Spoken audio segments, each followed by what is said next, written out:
These are the CACG returns from my first video submission. All three of these Carson City Morgan Dollars were evaluated publicly on the channel before they were sent in. If you'd like to view those videos, they are still live on the channel. Alright, let's get straight into the results, and then we can talk about what they actually tell us. First up, 1884 Carson City. This coin graded mint state 62.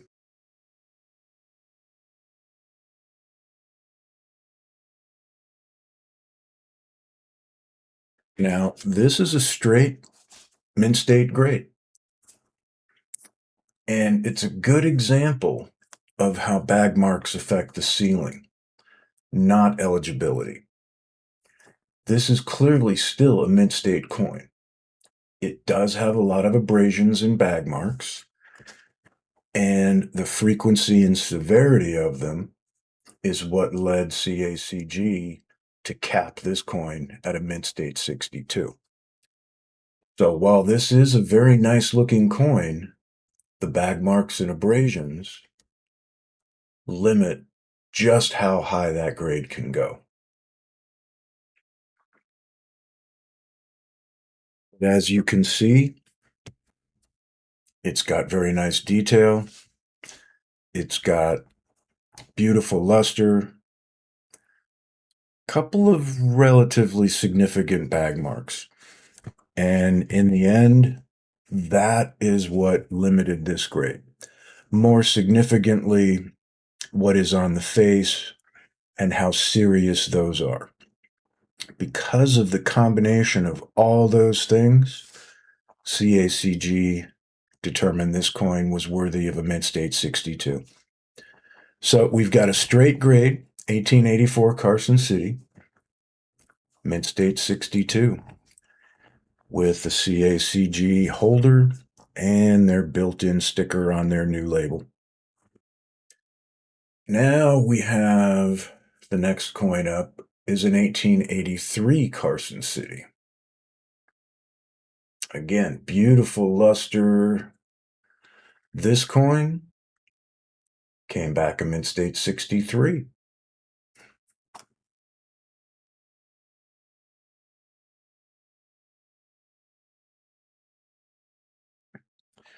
So when we get this one on the scope, what you'll notice immediately is that the fields are much cleaner.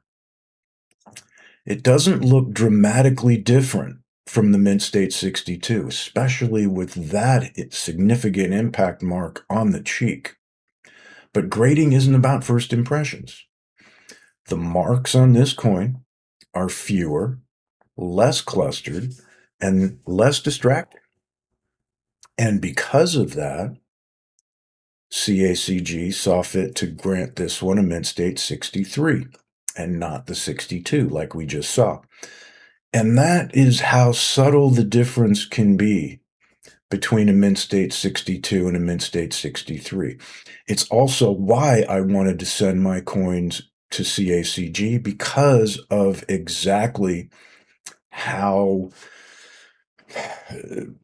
strict they are. Now, one thing to address is that this coin also did not receive a PL designation, neither did the 1884. The 1884 was actually submitted for a possible proof-like designation, but they did not meet the reflectivity standard that needs to be present. For, a PL designation, it has to be consistent and supported by full original surface texture. So while reflectivity can show up under certain angles, and on this one it certainly did, it was not enough or consistent enough to earn the PL designation from CACG. Again, the reason I submitted to them is because of their tougher grading standards. All right, now for the one I know we've all been waiting for, the 1878 Carson City. Now, Unfortunately, this one came back CAC uncirculated details.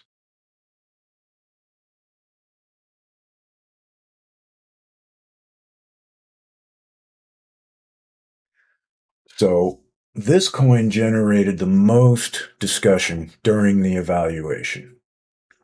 Okay, now under magnification and neutral lighting, the surface shows that, there are some areas of real reflectivity, but what it also shows is some inconsistent polish marks that are probably consistent with cleaning, which is why this coin was designated details cleaned. Now, it's still an 1878 Carson City.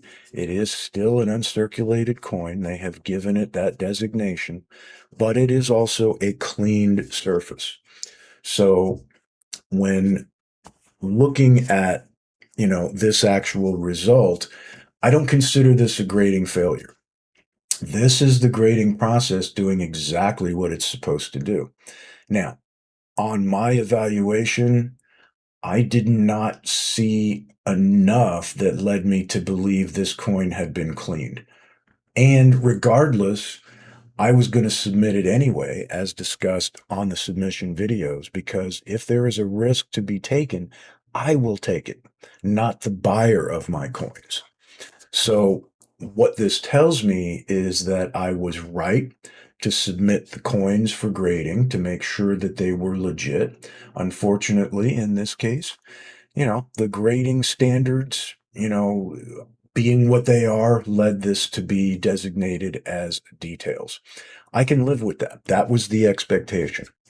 There was a discussion in the submission video that it was very possible that we would get exactly this result.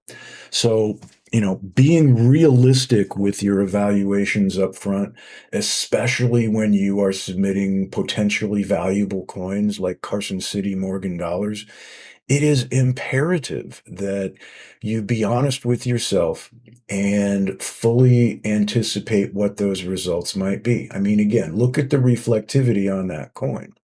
But at the same time, unfortunately, when you hold it next to a straight grade, you can tell that there is a little bit of a difference in that surface quality and that texture.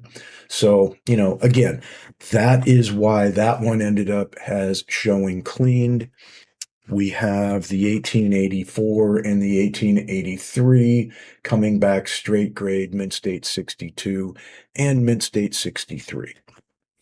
So basically, these three results tell a very consistent story.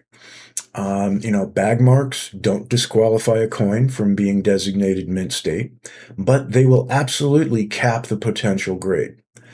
And PL and DMPL designations require more than just, admirable reflectivity. And conservative grading is predictable when you understand what limits a coin. So this gives us a pretty clean baseline, really.